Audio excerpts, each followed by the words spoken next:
Assalamualaikum warahmatullahi wabarakatuh. Perkenalkan, saya Wahyu Reksa Pratama dengan NIM C1D1240099. Ketika video pendek membunuh kebenaran. Bayangkan Anda sedang berpidato panjang lebar tentang pentingnya membangun desa, tentang irigasi, tentang jalan tani, tentang nasib petani yang selama ini terpinggirkan. Namun tiba-tiba dari ribuan kata yang Anda ucapkan, hanya satu kalimat yang diangkat ke permukaan. Rakyat desa tidak pakai dolar. Kalimat itu dipotong, dikemas, lalu disebarluaskan jutaan kali, seolah itu seluruh isi pidato Anda. Itulah yang terjadi pada Bapak Prabowo Subianto. Sebuah video potongan dari pidatonya yang membahas isu pedesaan menjadi viral di media sosial, digoreng oleh para konten kreator, dan mengundang gelombang tawa sekaligus kemarahan tanpa banyak orang yang mau repot-repot melihat konteks aslinya.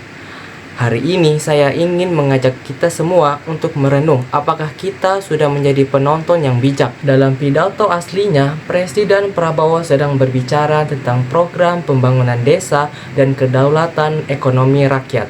Beliau menjelaskan bahwa masyarakat desa hidup dari hasil bumi, dari sawah, dari kebun, bukan dari transaksi mata uang asing. Konteksnya jelas, pidato itu adalah seruan untuk memperkuat ekonomi lokal.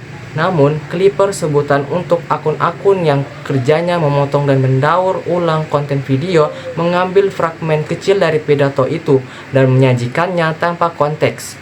Hasilnya, jutaan penonton tertawa, berbagi, dan berkomentar seolah pidato itu tidak masuk akal, padahal mereka hanya melihat serpihan dari sebuah bangunan yang utuh.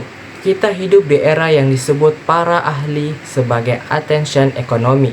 Di dunia ini, klik, tonton, dan interaksi adalah mata uang. Semakin banyak orang yang menonton konten Anda, semakin besar penghasilan Anda. Dan tidak ada yang menjual lebih laris daripada kontroversi. Para clippers dan konten kreator yang menggoreng video potongan itu tidak selalu berniat jahat.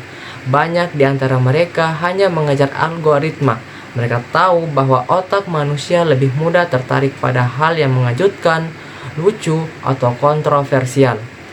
Dan mereka mengeksploitasi kelemahan itu. Yang berbahaya bukan hanya si pembuat konten, tetapi kita, para penonton yang menekan tombol bagikan tanpa bertanya. Kita mungkin berpikir, ini cuma lelucon internet, namun dampaknya tidak berhenti di dunia maya. Ketika narasi palsu tentang seorang pemimpin publik menyebar masif, kepercayaan publik tergerus. Kebijakan yang sebenarnya baik bisa ditolak hanya karena citra yang dibangun dari potongan video. Dan yang lebih berbahaya, masyarakat mulai terbiasa mengonsumsi informasi secara instan, dangkal, dan tanpa verifikasi. UNESCO telah mencatat bahwa literasi digital yang lemah adalah salah satu ancaman terbesar bagi demokrasi modern. Ketika warga negara tidak mampu membedakan informasi yang utuh dari yang dipotong-potong, maka pilihan politik sosial bahkan kesehatan mereka pun bisa dimanipulasi. Saya tidak mengajak Anda untuk membela siapapun secara buta. Saya mengajak Anda untuk menjadi konsumen informasi yang cerdas. Ada 3 hal yang bisa kita lakukan mulai hari ini. Yang pertama, biasakan menonton atau membaca sumber asli sebelum menyebar konten. Jika Anda melihat klip yang mengejutkan, cari dulu versi lengkapnya. Yang kedua, tanyakan pada diri sendiri, siapa yang membuat konten ini dan apa kepentingannya. Clipper dan konten kreator punya insentif finansial dari kontroversi. Jangan biarkan dompet mereka diisi dari ketidaktahuan kita. Dan yang ketiga, jadilah bagian dari solusi. Ketika Anda melihat teman yang menyebarkan informasi yang dipotong atau menyesatkan, tegur dengan sopan. Budaya saling mengingatkan, inilah yang akan membangun ekosistem informasi yang sehat. Penutup dari pidato ini, gunting memang alat yang berguna di tangan penjahit. Ia membentuk pakaian yang indah, namun di tangan yang salah, gunting bisa melukai. Gunting digital, para clipper pun demikian, ia bisa memotong kebenaran hingga tidak bisa dikendalikan lagi. Kasus viral pidato Prabowo soal rakyat desa dan dolar adalah pengingat bagi kita semua.